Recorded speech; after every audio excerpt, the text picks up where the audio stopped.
네, 안녕하세요. 디지털 목자 최정현입니다. 오늘은 저도 그 에스겔 골짜기의 뼈들에 대해서 많이 생각해 본 건 아니고 생각을 많이 했었는데 오늘 저 김창배 장로님의 저자직강 몇 년도 건지 모르겠어요. 그분이 매주 2번씩 토요일 날이랑 주일 날 그 김창배 장로의 저자직강 그분이 책을 많이 쓰셨어요. 근데 저도 이제 그분 그 영상이 아니라 그분의 그 집회랄까 그런 걸 갔었는데 초기에는 못 알아듣겠더라고요. 근데 당시 제가 그 이단교에서 이제 이 오늘날 기독교 교파들이 얘기하고 있는 그 여러 가지 이야기들에 아주 근본적인 문제가 있구나 하는 걸 깨달았어요. 그런데 이제 제가 신학교 가기 전부터 이걸 깨달으면서 가장 문제가 되는 게 뭐냐라고 이제 내 스스로가 나를 이렇게 비추어 보았을 때 여러 종류의 장로교 목사, 성결교 목사, 순복음 목사, 저는 교파를 초월해서 같은 얘기를 할 거라고 생각했고, 그래서 그것들을 다니면서 이제 보면서 느낀 일종의 느낌이랄까요? 그게 뭐냐면 이 목사들이 모르는구나. 그러니까 제가 이단교에 다닐 때 그 사람이 굉장히 영적인 세계를 많이 하는 것처럼 얘기를 하는데 제가 이제 의심이 많은 거일 수도 있고 그런데 저거 지금 저 사람 모르는구나. 그러니까 모르면 어떻게 하냐면요, 목사들이 자기가 그 얘기를 주장하는데 자기만 얘기하는 게 아니에요. 어디서 가져와요. 그래야 이제 그 사람도 그렇게 얘기했고 자기도 그랬다는 식으로. 근데 어디 가져온 그 원소스에 문제가 생기면 곧바로 손절 작업을 합니다. 그 사람이랑 같은 건 아니고 이렇게 나오고, 그 다음에 그 주변에 뭐가 포진되어 있냐면 그 목사의 거짓말을 이렇게 북돋아주는 그런 종류의 가짜들이 딱 포진해요. 그러니까 항상 사단이 장난질할 때는 여러 사람의 집단을 가지고 장난질을 하지 한 사람만 놓고 장난질을 하지 않습니다. 그건 이제 그 전부터 하나님이 참 저한테 아주 중요한 깨달음을 제가 하나님을 믿기 시작하면서부터 보게 됐는데, 그게 87년도예요. 하나님을 만나고 얼마 안 돼서죠. 유명한 그 짐 베이커라는 목사와 지미 스웨거라는 목사가 있는데 그 두 사람이 다 살아있어요. 근데 이제 그들의 복음주의라고 해서 그 목회는 이미 무너졌죠. 근데 지금도 보면 모르는 거예요. 지금도 가끔 지미 스웨거 같은 경우는 자기 아들이 자기 교단을 물려받았기 때문에 얘기를 하는데 딱 들으면 저 사람이 몰랐구나. 근데 모르들 당시에 제가 보면서도 참 이해가 안 갔던 게 두 사람이 다 어떤 문제가 생겼냐면 진짜 우리 보통 사람들도 잘 아는 아주 더러운 그 음란, 간음까지는 모르겠어요. 그런 거였어요. 근데 짐 베이커는 간음이 있었죠. 유명한 그 비서가 있어요. 유명하죠. 제시카 한. 지금도 생각하면 어이가 없는데 나중에 제시카 한이 어디까지 출연하냐면 플레이보이즈에 가서 빨가벗고 막 이렇게 춤추고 그랬었어요. 제시카 한이. 그러니까 그들은 특징이 뭐냐면 돈만 주면 뭐든지 다 하는 거예요. 그러니까 하나님을 믿는 것도 여러분 다 그렇잖아요. 여기 지금 무수히 많은 한국교회 교인들이라는 게 어떻게 좀 어려움, 건강, 돈 이 문제를 해결하려고 교회를 다니지 하나님을 향해 자기의 사랑을 표현하는 겁니까? 사랑도 순전히 자기식 사랑이라는 게 진짜 사랑이 아니고 주시면 헤헤헤헤 이거 안 주면 왜 세계는 이렇게 그러면서 그 사람들은 금방 떠나요. 되게 이단에 가 있는 사람들의 특징이 그거기 때문에 이단 목사들이 그 두 가지로 그들을 무너뜨립니다. 하나님은 복 주시는 하나님. 여러분들 저 구독자가 얼마 안 되니까 제가 이런 얘기 한다고 그래서 목사들이 신경도 안 쓰겠지만 성결교단 진짜 조심하십시오. 걔네들은 철저하게 하나님의 역사, 하나님의 주권, 하나님의 예정을 부인하는 자들. 부인 안 한다고 그래요. 근데 부인해요. 그래서 부인하다 보니까 그들이 말하는 목회의 핵심이 뭐냐면 돈입니다. 성결교에서 나온 부흥사들은 다 하나같이 돈을 많이 들였더니 이렇게 풀렸다. 하나님께 내 거를 버렸더니 이렇게 됐다. 말이 잘 맞는 것 같잖아요. 내 걸 버리니까 하나님이 주었다. 그게 어디 사상이냐면 동양에 일반적으로 도가나 아니면 그 유교, 동양 사상의 핵심이에요. 동양 사상 중에 도가라고 하는 사상이 있죠. 그게 이제 도교라고 그 대만에서 이제 유행하는 건데, 도교의 특징이 뭐냐면 나의 것을 버리는 자들이 큰 자다, 크다. 그래가지고 큰 자가 되기 위해서는 내 걸 버려야 한다. 그게 도교의 핵심 가르침이에요. 그래서 그 어떤 노인의 새옹지마라는 일화가 어디서 나온 거냐면 그 도교의 장자의 그 새옹지마 같은 그 어떤 편에서 나온 거예요. 그 새옹지마가 뭐죠? 오늘 나쁘다고 내일도 나쁜 게 아니고 내일 좋다고 모레도 좋은 건 아니다 이거잖아요. 동양 사람들 되게 좋아하죠. 막 뿌듯해가지고 내가 역시 내 걸 다 버리니 이렇게 주시는군 이렇게 한심하지만 어떡하겠어요. 오케이. 그런 것들 밑바탕에 깔고 가장 성공적으로 목회가 되는, 그러니까 교회가 되는 데가 한국밖에 없어요. 성결교단이 미국에서 성결교단 없진 않고 있겠지만 다 망했죠. 그 대신에 미국에서는 순복음. 순복음은 이제 성령 운운하지만 다 복이에요. 언영 신학 잘 됩니다, 잘 됩니다 그거예요. 그래서 이제 그 조영기 목사가 뭐 서대문이라는 데서 이제 목회를 할 때 당시에 굉장히 가난했다고 그래요. 근데 저도 기억이 나요. 어느 순간부터 이렇게 변했겠지만 내가 아주 가난한 시절에 미국에 유학을 갔는데 돈이 있어서 간 거 아닙니다. 내가 정신이 없어가지고 돌아가지고 간 거였는데 나중에 보니까 그게 하나님 뜻이야. 그러니까 아니 하나님의 인도함이고 하나님이 내게 베푸신 거야. 돌이켜 보면 볼수록 나는 유학을 갈 수 있는 사람이 아니야. 아니면 이제 뭐 장학금을 타는 건데 장학금 국가가 주는 장학금 탔다는 인간들도요 유학 가가지고 다 망했습니다. 그 돈 가지고 모자라거든. 그러니까 4년인가 5년인가 정도. 나머지는 지 돈으로 해야 돼. 돈이 없잖아. 오케이. 그래서 그런 건 의미가 없어요. 이 세상에서요. 아무리 내가 잘하고 똑똑하고 뭐 대학 교수가 되고 아무 소용이 없어. 그때까지만이야.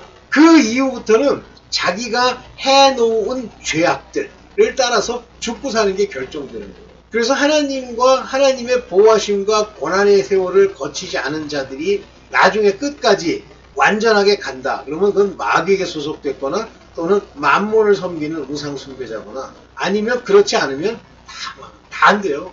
다 안 됩니다. 아주 우리 그 대학교 다닐 때 진짜 뭐라고요? 그 무슨 수석? 수능인가 하여튼 그런 거 수석 했어. 여자 수석이네, 남자 수석이. 그리고 그 아버지는 굉장히 부자예요. 지방인지 서울인지 어디서 큰 회사를 하면서 돈이 엄청 많아. 그래서 이 여자애가 이제 자존심이 그때는 이렇게 세다고 생각 안 했는데 이제 나중에 제가 그 서울대학교에 파견 나가가지고 이제 무슨 용역을 했어요. 용역 저걸로. 그러다 거기서 한 2년 있다가 제가 학교로 옮겨갔는데 거기에 보니까 저희가 있던 신기술 연구소라는데 그 여자가 왔다 갔다 하는 거예요. 근데 인사도 안 해, 교만해가지고. 나는 그 애를 알거든요. 제가 이제 복학하고 나서 같이 다녔는데. 제가 한번 뭐라고 얘기했냐면, 야, 백씨, 인사 좀 하고 지내자. 제가 이렇게 얘기할 정도였어요. 그런데 보니까는 실제 서울대 교수가 돼서 있는 게 아니라 교수가 되려고 거기서 계기는 거예요. 근데 대학도 미국에서 좋은 대학 나왔어요. 정확하게 어느 대학인지 모르겠는데 하여튼 미국에 굉장히 유명한 살인 명문을 나왔어요. 집이 부자예요. 그랬는데 거기서 지내는 거예요. 근데 강사로서 지내는 거지 뭐. 근데 방을 하나, 연구실 비슷한 방을 하나 줬더라고. 그랬는데 나중에 이제 저로 하여금 하나님이 인간이 하나님이 없이 어떻게 망해가는가를 보게 하려고 하나의 사건이 들어온 거예요. 그게 뭐냐면 이 여자가 이제 성공에 목이 마른 거야. 나이는 먹고 한 40쯤 됐겠지. 그러니까 그 LG에 있는 어떤 기술을 빼가지고 사업을 하려고 시작을 했는데 LG가 그걸 고발을 해가지고 감옥에 갔어요. 그래서 감옥에서 좀 있다가 결국 이제 무죄를 받았는지 아니면 뭘 받았는지 나왔다고. 그리고 나서 이제 인간이 좀 겸손해지 다 포기하고 서울시립대인가 거기 교수로 갔다 하고 그래요. 그걸 보면서 제가 웃는 게 아무리 명문대학을 나오고 제가 명문대학 나왔다 그래서 시기하거나 질투하는 거 아닙니다. 잘 됐으면 좋죠. 근데 인생이 저렇구나. 인생이요. 여러분 생각하는 것 같지 않아요. 그렇다고 하나님 믿으면 그걸 잘해주느냐? 그것도 아니에요. 만족하게 해주죠. 제가 조지아텍을 쫓겨났죠. 쫓겨나서 하나님이 내게 주신 대학이 어번 유니버시티예요. 알라바마 주립대. 거기 갔는데 맨 처음에는 불만족스럽더라고요. 근데 조금 있으니까 하나님이 제게 역사하니까 뭐가 오냐면 만족이 오는 거예요. 그래, 하나님이 주신 거에는 최고가 있다. 이해되시죠? 그 다음 거는 나중에 기회 있으면. 절대 이 세상에서 잘 되는 거 절대 좋은 일이 아니라는 걸 아십시오. 제가 아는 아주 큰 부자가, 굉장히 큰 부자예요. 간증을 들은 건데 완전히 뭐 돈이 많아가지고 뭐 엄청난. 근데 이분은 하나님이 택한 자 같아. 그때부터 망하면서 병이 드는데 전 집안이 막 초토화가 나요. 그래서 결국 사업도 망하고 돈은 제로가 되고, 그리고 온갖 병들을 얻었다가 하나님의 뜻을 조금씩 아는 거예요. 완전히 아는 게 아닙니다. 그렇게 됐다고 해서. 그래서 하나님의 뜻을 알게 되면서 결국은 거기서 벗어났지만 그 부들은 다 없어졌어요. 저는 그거를 들을 때 이미 하나님의 뜻이 무엇인지 알 때 들었기 때문에, 저 부유한 거 가지고 하나님께 가겠다 그러면 망합니다. 그걸 뭐 교회에다 바치고 망합니다. 이렇게. 오늘 에스겔 골짜기 얘기를 좀 제가 드릴 텐데 한번 자세히 보시고 같이 얘기 한번 나눠봅시다. 그래서 그 김창배 장로님의 이 얘기를 듣다가 제가 깜짝 놀랐어요. 오 마이 갓, 내가 왜 저 뒷부분은 안 읽었지? 저 에스겔 골짜기의 그 뼈들이 다시 사는 거는 마지막에 이스라엘 백성이 다시 살리라 하는 얘기까지는 알았는데, 그 뒤에 나온 큰 비밀, 형과 동생 사이의 비밀을 제가 못 봤어요. 기억이 안 나요. 그래서 이거는 저 김창배 장로님 거를 여러분들이 기회 있으면, 저 자식과 뭔지 모르겠어요. 제목이 없기 때문에. 듣고 그분 거를 수시로 들어보세요. 놀랍습니다. 자, 갑니다. 에스겔 골짜기의 뼈들이 살아나는 그것의 비유와 비밀. 에스겔서 37장 9절에 인자야. 여기는 이제 인자라고 하는 건 사람이란 뜻이에요. 그런데 이게 비유죠. The son of 아스로폰, son of David. 그것이 예수 그리스도이기도 해요. 인자야, 너는 생기를 향하여 대언하라. Prophesy, Revelation. 대언하라 그러는 얘기는 성령으로 말하라 그런 얘기입니다. 생기를 향하여. 이때 생기를 향하여 말하라 할 때 그 wind라는 표현을 썼는데 이것은 루아흐예요. 그러니까 여러분들 이 만상, 삼라만상, 이 모든 피조물들이 다 루아흐의 이 wind, 바람 또는 호흡, 그 생기로 사는 거예요. 그게 없으면요 못 삽니다. 바위 같은 것들은 머무를 수 있는데, 그래서 제가 화성에 가서 인간 못 산다는 게 그거고, 갈 수도 없어요. 두고 보세요.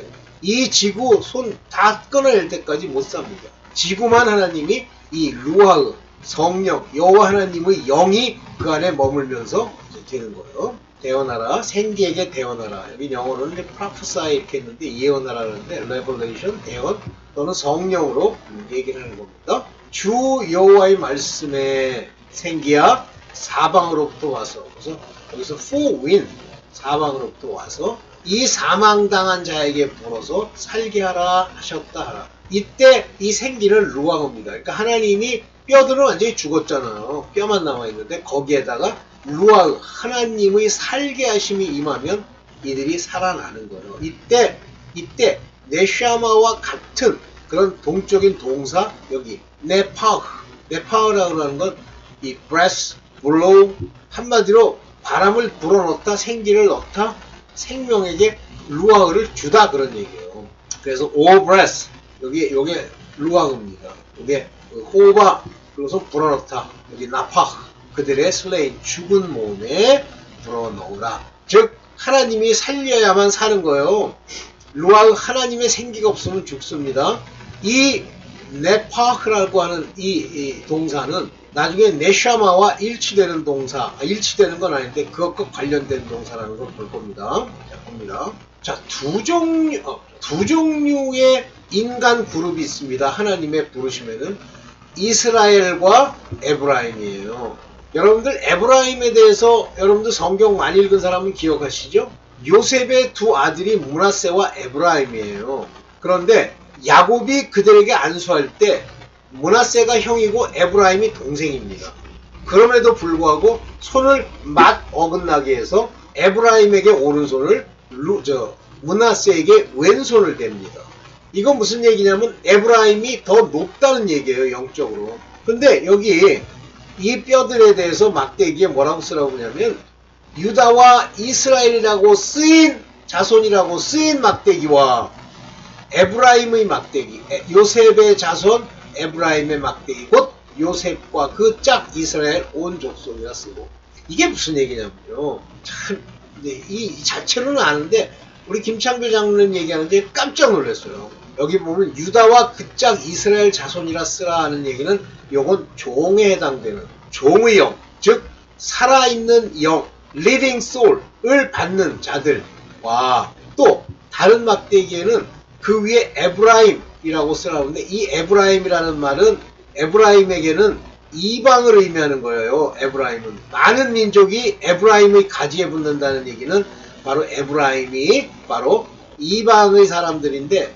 이방의 사람이라고 얘기하면 안 받는 것이, 에브라임은 뭐예요? 아들들, 우리 영과 더불어 성령이 우리에게 약속을 주시는 그런 사람들이 에브라임의 막대기에 기록되는 거예요. 요셉과 그 짝 이스라엘, 즉 이스라엘에서도 하나님의 자녀가 될 자들과 요셉, 즉 그의 자손 이방인 중에도 하나님의 아들이 될 자들을 말하는 겁니다. 이게 성경은요 일맥상통하게 한 가지 비유로 얘기하고 어느 것 하나 어긋나는 게 없어요. 우리가 못 깨닫기 때문에 그렇지 놀랍습니다.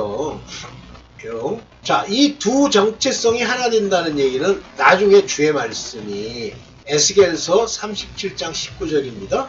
에브라임의 손에 있는 바 요셉과 그 짝 이스라엘 지파의 막대기를 취하여 유다의 막대기에 붙여서, 여러분들 이 하나님의 아들들, 즉 하는 성령으로 우리 영과 더불어 증거해 주신 그 사람들이 유다의 막대기를 살리는 거예요. 유다 막대기 따로 살고 이게 따로 사는 게 아니라 붙여서 한 막대기가 되게 하라는 얘기는 바로 이 요셉과 그 짝 이스라엘 지파의 막대기, 즉 아들들, 후사들, 하나님의 택한 자들로 말미암아 유다의 12지파, 11지파의 종의 종, 프리스트, 종의 정체성을 가진 자들이 하나가 되는데, 이것은 예수 그리스도께서 또 다른 다른 양, 이것은 예수 그리스도의 우리 안에 들어있는 양을 의미하는 겁니다. 그래서 한즉 내 손에서 하나가 되리라 하셨다 하고, 내 손에서 누구예요? 여호와 하나님. 여호와 하나님이 누구예요? 예수 그리스도. 일맥상통합니다. 굉장히 놀랍습니다. 그러니까 성경을 뭐 지멋대로 오늘날 막 마귀가 껴가지고요. 뭐 성경은 뭐 시대에 따라서 다르게 봐야 된다. 저는 옛날에는 뭐 어쩌는지 모르겠는데 그냥 웃음만 나와. 어차피 죽을 거 뭐 그걸 뭐 여러분들이 신경 쓸 것도 없어. 걔네들 아무리 얘기해봐야 못 알아들어요. 제가 지금까지 하다못해 내 피부치라도 저를 낳은 우리 모친이라도 못 알아듣는데, 근데 못 알아듣는 근본이 뭐냐면 교만하기 때문에. 그러니까 이스라엘의 이 율법에 속한 자들이 훨씬 교만하죠. 교만하기 때문에 정죄를 하는 거예요. 그래서 모세의 직분에 대해서 뭐라고 불러요? 정죄의 직분도 영광이 있거든. 그래서 정죄의 직분이라는 건, 율법에 속하면요 정죄를 하게 돼 있고, 율법에 속한 그런 목사들은요 뭐 누가 옳으니 누가 그르니 자기가 옳고 그들은 나쁘다는 얘기를 끊임없이 합니다. 늘 다툼을 해요. 예수 그리스도께서는 정죄하지 않으세요. 오케이. 그러면서 이제 뼈들에 들어간 생기에 관한 이야기가 여기 나옵니다. 에스겔서 37장 9절. 생기에 대해서 대언했죠? 그 여호와의 말씀이 생기야 사망으로부터 나서 이 사망을 당한 자에게 불어서 살게 하라. 사망을 당한 자에게 불어서 살게 하라.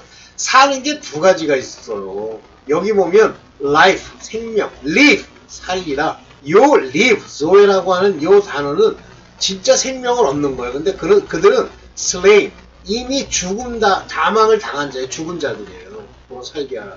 그러면 이 사망당한 자에게 불어 살게 하라는 거, 요거는 이스라엘 백성들, 이미 땅에서 율법으로 죽은 자들, 이 생기로 아담이 생명이 됐어요. 바로 그 생기가 그 생기예요. 그래서 여호와 하나님이 창세기 2장 7절에 흙으로 사람을 지으시고 땅에 속한 겁니다. 생기를 포에 불어 넣으시니, 이때 이 생기를 포에 불어 넣었다. The breath of life. 이것이 생명의 숨, 산숨. 이것이 바로 네샤마.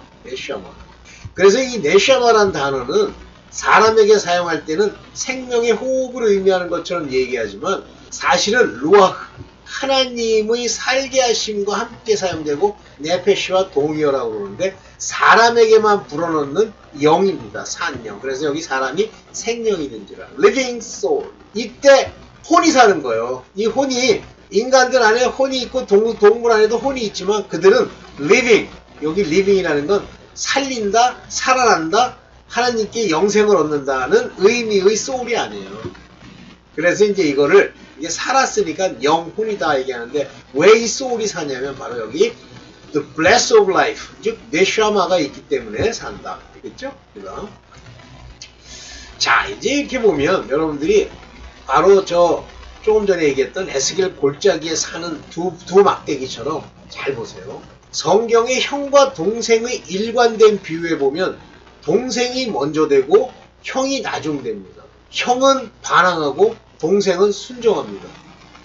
이게요, 형은 하나님의 말씀과 이 생명에 관한 일들을 우습게 알지만 동생은 귀하게 여깁니다. 제가 볼게요. 야곱과 에서예요. 에서는 형입니다. 그런데 하나님의 것들, 하나님과 관련되어 있는 것을 우습게 알아요.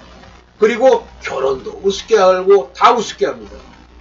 이 에서는 하나님의 마지막 장자권을 가지고 망령 때 행한 이후에 회개할 기회를 얻지 못했다. 다시 말하면 이들은 소위 말하는 성소와 지성소에 들어갈 대상이 못 된다. 그래서 이들을 살리시는데 언제 살리냐면 초막절 때 살리시고, 야곱은 인간적으로 땅에서 볼 때 이렇다 저렇다 얘기할 거 없어요. 하나님 걸 귀히 여기고 하나님과 씨름하며 그에게서 아는 것을 얻습니다만 이도 여전히 율법에 속한 11별 형제들과 요셉, 이게 형들이죠? 요셉은 동생이죠? 그래서 11별 형제와 요셉 동생입니다. 요 요셉과 요 뒤에 있는 요셉의 동생이 누구죠? 머리가 유려요 지금. 하여튼 그래, 이게 생각을 하려고 노력하면 더 생각이 나요. 그 요셉, 11별과 요셉. 이게 나중 된 자죠? 근데 이들이 죽이죠? 근데 요셉은 예수 그리스도 곧 하나님의 아들들의 예표고요. 요셉은. 형들은 율법의 예표죠. 그 다음에 에브라임과 므낫세 아까 얘기했죠? 므낫세가 형이에요. 그럼에도 불구하고 므낫세는 율법의 12지파에 들어가고 에브라임은 그 지파에 소속되어 있는 것처럼 얘기하지만 요셉과 하나님의 아들 된 이스라엘의 그 택함을 입은 자들의 예표가 되죠. 그 다음에 돌아온 탕자 동생과 형. 보세요. 동생이 세상 나가서 탕자처럼 살았어요. 그런데 하나님이 항상 지붕 위에 올라가서 동생이 언제 돌아올까 하고 보시는 거예요. 동생은 바로 이방인을 얘기합니다. 동생. 그러나 뿌리는 하나님이 만드신 뿌리죠. 그런데 이 동생은 그 어려움 가운데 돌아옵니다. 그래서 아버지의 사랑을 입고 반지를 껴주고 옷을 갈아입힙니다. 의의 겉옷입니다. 이때 동생은 뭐라냐면 내가 아버지의 아들이라 칭함을 받기에 자격이 없습니다. 겸손해지고. 근데 형은 동생이 그렇게 높임 받는 걸 가지고 시기하고 아버지한테 항의하죠. 지금 이스라엘 땅은 아니고 유대인이죠. 그 다음에 이제 엘리사와 엘리야인데요. 여러분들이 잠깐 엘리야가 먼저 되고 그로 인해서 엘리사가 이렇게 7배나 더 그게 아니에요. 엘리야는요 율법에 속한 자입니다. 종입니다. 종. 그래서 두려워하고 무슨 나무 밑에서 죽여주시옵소서 있다고 소리하는 건데 엘리사는 담대하고 엘리사가 죽은 곳에 뼈와 부딪힌 자들이 살아났죠. 엘리야의 권능은 바로 아들들의 권능입니다. 엘리사는. 즉 엘리사는 예수 그리스도의 예표예요. 예수 그리스도. 그래서 엘리사는 살리는 일을 하죠. 누가 살았죠?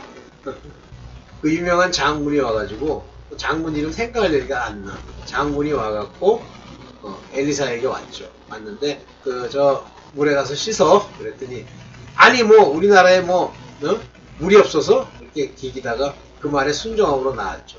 엘리사는 살리는 사람이에요. 물이 써가지고 막 먹고 다 죽어가는데 거기다가 소금을 뿌렸죠. 언약을 뿌리는 거. 그랬더니 그 물이 단물이 되었다 그러잖아요. 엘리사는요 어떤 사람을 엘리사가 누구 따라와서 막 괴롭히는 애들을 저주해서 뭐 죽었다. 그게 죄래. 아이고 개떡같은 소리 좀 그만해. 아유. 엘리야는 종에 속한 자고요. 엘리사는 하나님 예수 그리스도의 예표입니다. 이게 나중됐다고 나중된 게 아니에요. 엘리야가 더 높은 게 아니에요. 뭐 한국식 사고를 해. 그 다음에 여호수아와 여기 모세입니다. 모세가 가서 10개의 재앙을 내리고 이스라엘 백성을 끌고 나옵니다. 그래서 모세는 처음부터 태생부터 예표가 바로 그 방주를 예표하는 그 뭐지 방주 비슷한 거 바구니 같은 데다가 넣고 역청을 바르죠. 그게 모세 때와 같은 얘기예요. 그리고 갑니다. 바로에게 가서 그들을 건져냈죠. 그리고 모세가 율법을 받아요. 그래서 이 모세가 받은 그 율법, 모세의 율법, 그래서 그 율법을 철저히 지키게 하지만 이는 정죄의 직분이라 그랬어요. 그 반면에 여호수아는 말 그대로 여호수아입니다. 예수아와 같은 이름을 가지고요. 이는 바로 요단강, 즉 믿음의 그 강을 건너갑니다. 그리고 성령을 받는 약속을 받는 그 땅, 약속의 땅 어디죠? 가나안 복지 귀한 성에 그 죽는 걸 줄 알아. 가나안 땅에 들어가잖아요. 근데 모세는 못 들어가죠. 그러면 여호수아는 예수 그리스도를 예표하는 거예요. 그 다음에 이제 동생 마리아와 언니 마르다인데 마리아는 동생이라고 그래서 못한 게 아니에요. 하나님 말씀 듣기를 기뻐하고 예수 그리스도의 발 앞에 앉아서 말을 듣잖아요. 언니는 열심히 준비하잖아요. 뭐 사람들 먹이고 예수에서 대접한다고. 맞는 것 같은데 예수께서 뭐라고 그러냐면 어느 쪽이든 너에게 맞는 것 하나로 족하니라. 다시 말하면 마르다는 율법을 얘기하는 거고요. 마리아는 복음을 얘기하는 겁니다. 그래서 그 예수께서 마르다가 뭐라고 해요? 마리아한테 비난하잖아요. 너 저 발 준비하지 않고 거기서 볼때 앉아가지고 할래? 인간이 볼 땐 그래요. 참 재밌죠? 첫사람 아담, 이 아담에게는 네샤마를 불어넣어 생명이 되었는데 이들은 율법의 나무, 곧 선과 악을 알게 하는 나무, 그 율법의 나무 중에 악의 열매를 내고 또 선의 열매를 내는 그 뿌리가 되는 아담, 즉 율법에 속한 사람이 아담이 돼요. 그래서 맨 처음에 자기네들끼리 앉아가지고 무화과나무, 곧 율법을 상징하는 무화과나무로 가리웠는데 그 죄를 사해줘야 되기 때문에 하나님이 짐승을 잡은 그 가죽으로 옷을 만들어서 그들을 입혔어요. 속죄의 옷입니다. 그 다음에 마지막 아담 예수. 비유할 때 사람인데 육체를 입고 있는데 첫사람 아담과 마지막 아담 예수. 이 예수는 복음으로서 모든 율법의 요구를 완전히 완성하시는 분이죠. 우리는 예수께 붙들었고 아담을 붙들고 있는 자들은 이스라엘 백성이에요. 그래서 이제 항상 성경에 먼저 된 자가 나중되고 나중된 자가 먼저 되고 이 얘기가 바로 이 전체의 이야기입니다. 여러분들도 아실 부분인데 여기까지만. 네, 감사합니다. 요거 지우고 인사해야지 참. 네, 감사합니다. 김창배 장로님 영상 좀 많이 들어보세요. 아우 굉장히 깨달음이 많습니다. 근데 그게 들리면 여러분들 아들 그 고사 이게 들려요. 네, 여기까지만 하겠습니다. 감사합니다.